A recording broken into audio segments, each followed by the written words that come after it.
History usually introduces Anne of Cleves with a single simple line.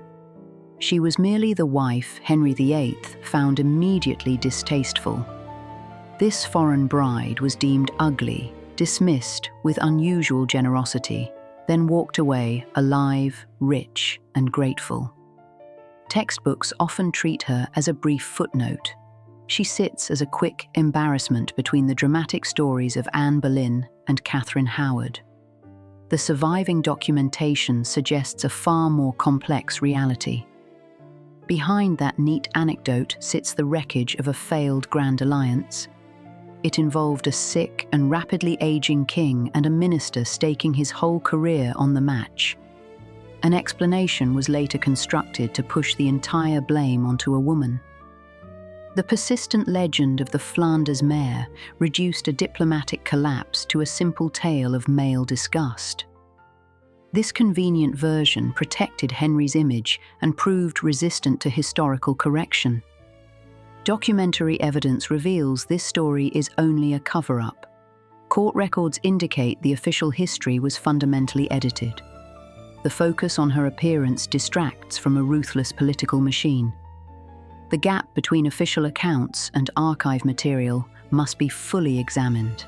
So what really happened inside that court in 1540?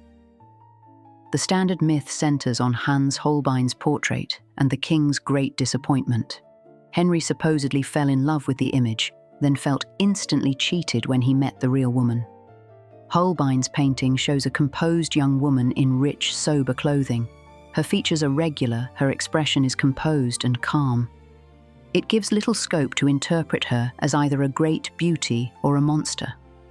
Holbein's reputation depended entirely on satisfying his powerful, demanding patrons. There is no documented evidence that he wildly transformed the sitter's actual reality. The story that the portrait tricked the king functions now only as a dramatic device. It is not a documented fact. The crucial meeting at Rochester in early January 1540 gained legendary, disastrous status.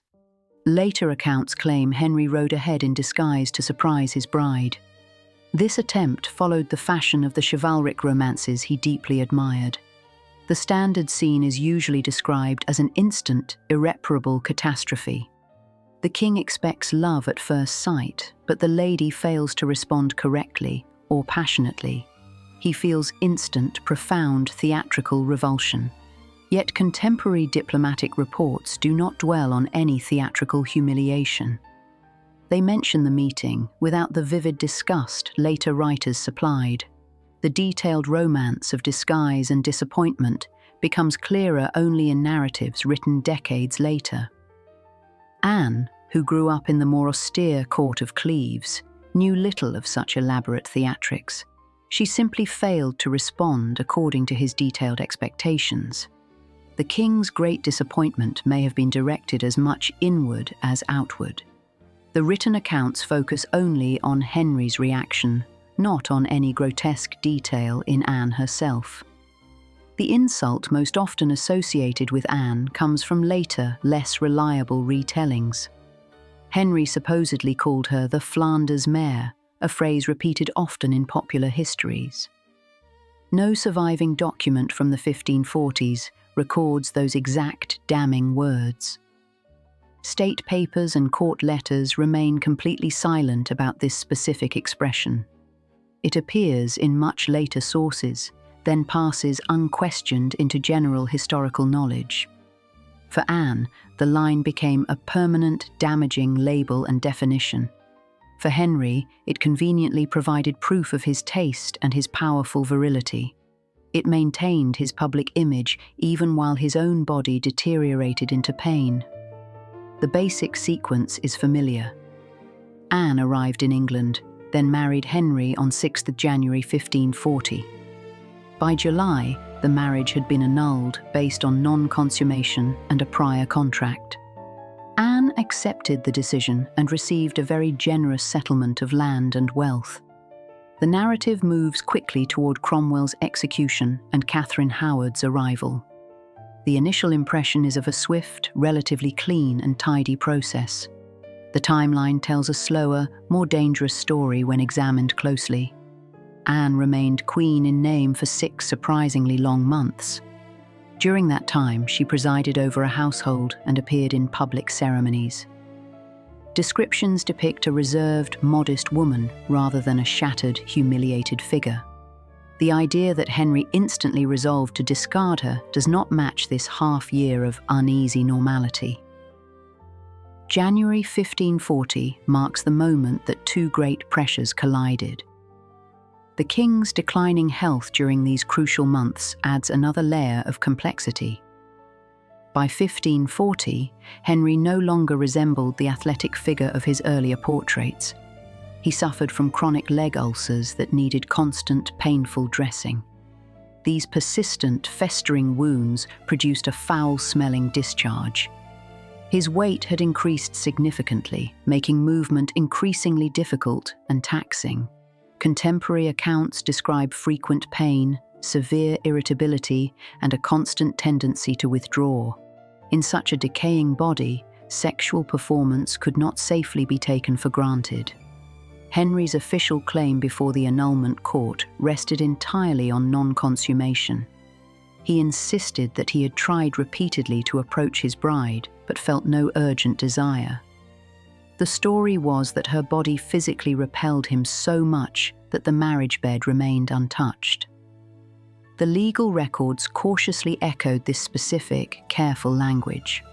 They described the king as simply unable to complete the marital act. They did not, however, mention leg sores, massive obesity, or his physical exhaustion.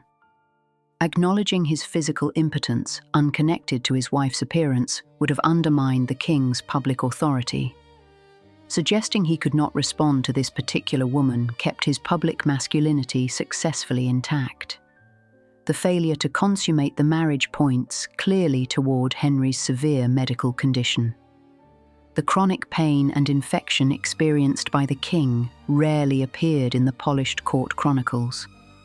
Holes in the official record allowed later writers to reshape events according to their own expectations.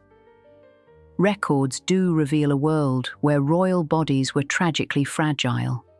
They were stitched together by rudimentary medicine and constant, difficult management.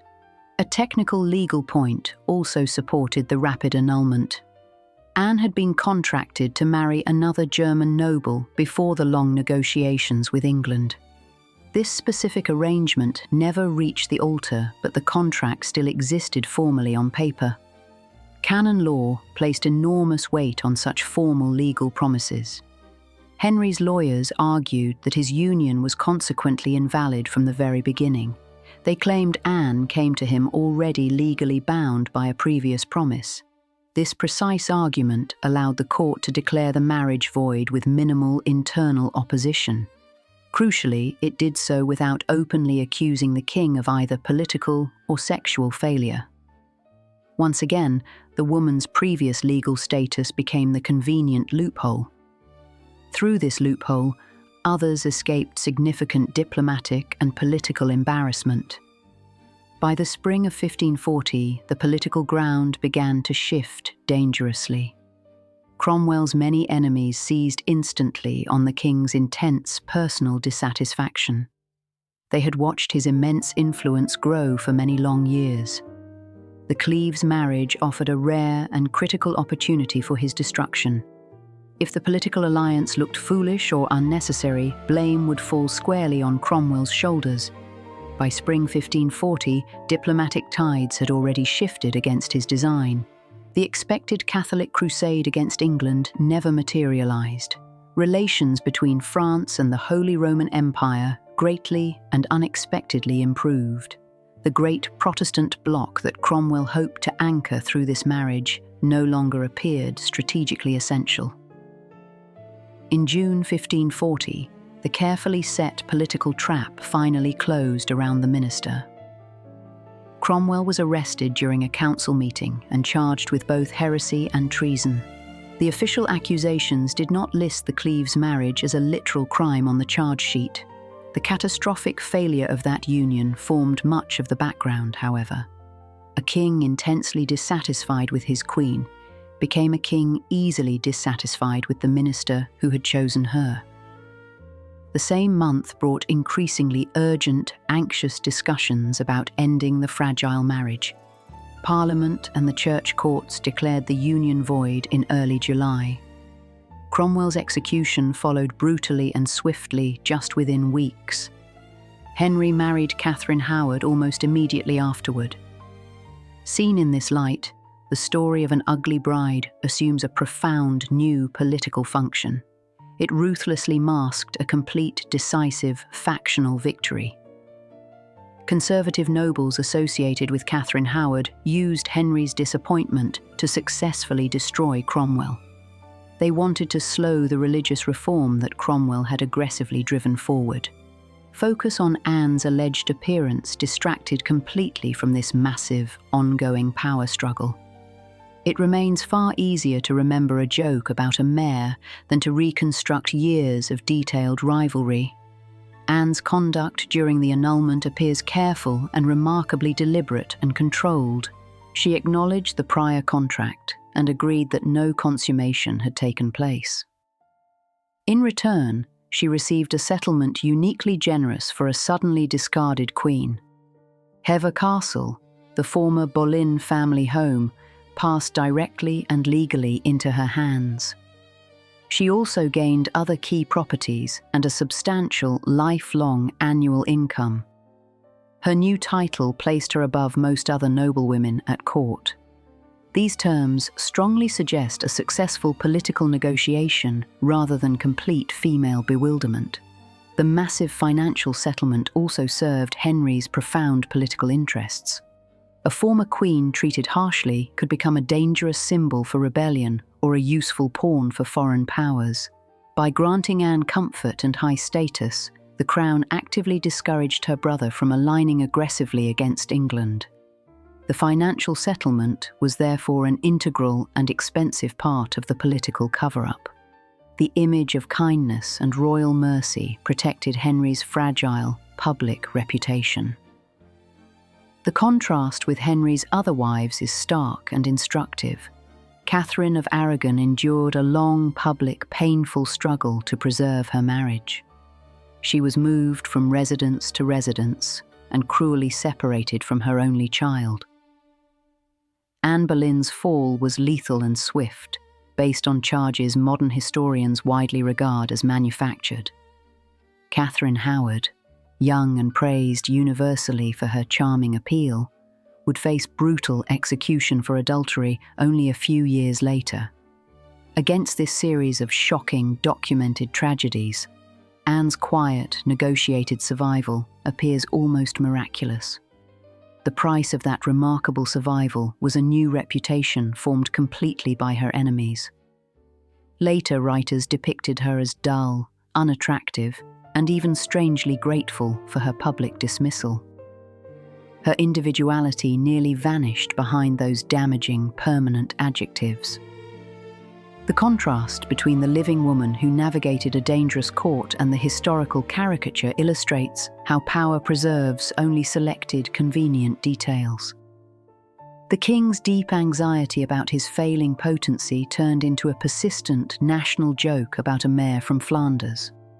A disastrous diplomatic calculation became simply an ugly wife in historical narratives. Anne built a different, stable kind of life in England after her divorce in 1540. She visited the court during important royal festivities and celebrations.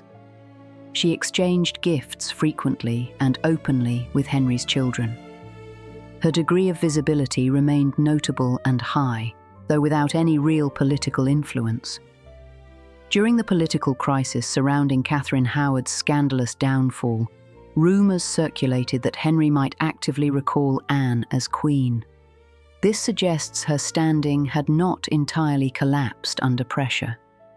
Her death in 1557, under the Catholic reign of Queen Mary I, passed with relatively little public drama. Records describe an illness of several weeks and a conventional, dignified burial. That resting place, Westminster Abbey, placed her among England's most officially honoured dead. This is a striking outcome for a woman remembered chiefly as fundamentally unwanted. The enduring caricature of Anne of Cleves exposes the profound psychological needs of later storytellers. It shows how easily a queen's entire life can be compressed into a single, cutting, convenient insult. The simplified comic story endures because it offers a clear, striking, simple image. It functions almost like a dark joke inserted into a grim sequence of beheadings and miscarriages. The true political explanations require more effort and close attention to legal nuance. Drama prefers an effective, memorable insult over political or legal complexity. Royal narratives have been repeatedly and systematically edited to protect powerful men from appearing weak, ill, or indecisive. In the surviving documents, Anne emerges instead as a cautious, intensely adaptable woman who strategically outlived the dangerous man who dismissed her. This particular case does not stand alone within the brutal history of the Tudor court. Other Tudor stories show the exact same historical pattern of sanitization. Marriages become romantic failures instead of clear instruments of statecraft. Medical crises vanish completely behind convenient, gentle phrases like a sudden illness. Diplomatic collapses turn rapidly into simple stories of personal aesthetic dislike. The gap between what was written then and what later generations remembered offers a clear, brutal example. It reveals precisely how official history is carefully shaped, trimmed, and distorted across the centuries. This systematic editing ensures that the suffering of women conceals the mistakes of powerful, failing men.